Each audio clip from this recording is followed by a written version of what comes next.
Shalom saudara yang dikasihi oleh Tuhan. Renungan kita hari ini berjudul peringatan. Saya harap dari renungan kali ini kita semua bisa peka atas pesan dan peringatan-peringatan di dalam hidup kita. Karena saya percaya bahwa siapapun yang menghiraukan peringatan dan pesan, terutama dari Tuhan, akan menuai penyesalan cepat maupun lambat. Kita akan belajar dari seorang tokoh. Kita akan baca terlebih dahulu dari Injil Markus pasalnya yang ke-14 ayat yang ke-32 sampai 33. Lalu sampailah Yesus dan murid-muridnya ke suatu tempat yang bernama Getsemani. Kata Yesus kepada murid-muridnya, "Duduklah di sini sementara aku berdoa." Dan ia membawa Petrus, Yakobus, dan Yohanes sertanya. Ia sangat takut dan gentar. Kita semua tidak asing ya dengan cerita ini, di mana murid-murid diajak Yesus untuk menemani ia berdoa saat ia mau ditangkap.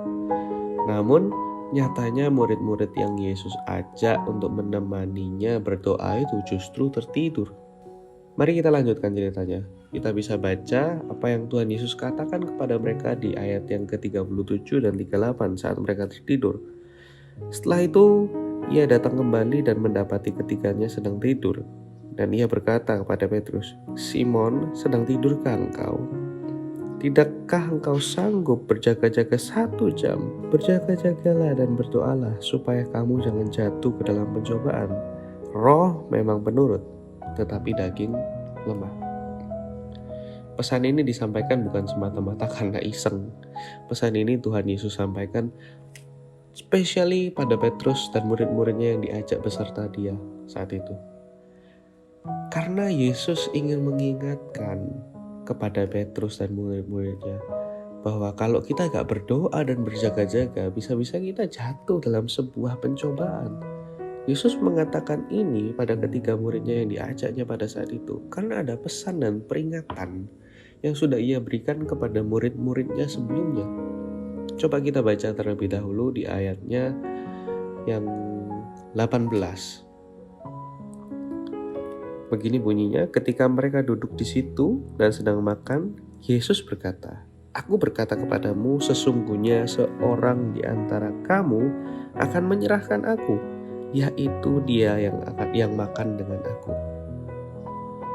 Dan ada peringatan lagi yang kedua di ayat yang ke-26 sampai 28. Dikatakan demikian, sesudah mereka menyanyikannya nyanyian pujian, pergilah mereka ke Bukit Zaitun. Lalu Yesus berkata kepada mereka, "Kamu semua akan tergoncang iman, sebab ada tertulis, Aku akan memukul gembala dan domba-domba itu akan tercerai-berai. Akan tetapi sesudah aku bangkit, aku akan mendahului kamu ke Galilea." Jadi Tuhan ingin mengatakan pada ketiga muridnya yang menyertai dia saat itu, berjaga-jaga dan berdoalah biar kamu jangan jatuh dalam pencobaan yang akan kamu hadapi sebentar lagi.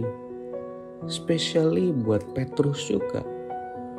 Tuhan tahu apa yang akan dihadapi Petrus. Tapi Petrus mengabaikan peringatan yang Tuhan berikan di awal. Itu sebabnya dia juga bisa tertidur pada saat itu. Dengan pedenya Petrus mengatakan di ayat yang ke-29, kata Petrus kepadanya, "Biarpun mereka semua tergoncang imannya, aku tidak." Namun pada kenyataannya seperti yang kita tahu, bahwa memang Petrus tetap menyangkal Yesus pada akhirnya. Jadi saudara, mari kita belajar hari ini bahwa kita tidak boleh mengabaikan peringatan-peringatan dari orang-orang sekeliling kita. Terlebih lagi keluarga kita. Karena ketika kita akan menghadapi sesuatu yang tidak baik, biasanya Tuhan itu akan pakai orang-orang di sekitar kita untuk mengingatkan kita. Bisa juga memang lewat kejadian-kejadian. Tapi biasanya keluarga akan berperan di sana untuk mengingatkan kita. Mari kita belajar dari Petrus. Jangan sampai kita merasa sudah paling hebat, paling tahu segalanya.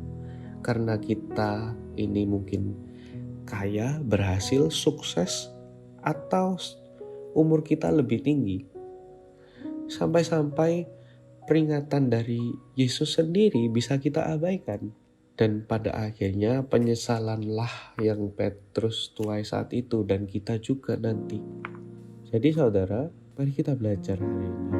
Mari kita peka dengan peringatan-peringatan yang Tuhan Yesus ingin sampaikan kepada kita. Entah lewat hati nurani kita, lewat orang-orang sekeliling kita, mulai dari anak kita, orang tua kita, istri kita, suami kita. Bahkan kalau di rumah ada pekerja kita. Mari kita dengarkan mereka. Hindari menjadi orang yang merasa paling berkuasa, paling hebat, paling tahu segalanya, paling tua, paling banyak memakan asam dan garam. Itu bisa membuat kita buta dan tuli akan peringatan yang Tuhan ingin sampaikan kepada kita. Dan pada akhirnya apa? Penyesalan saja yang menunggu kita di akhir. Tuhan Yesus memberkati.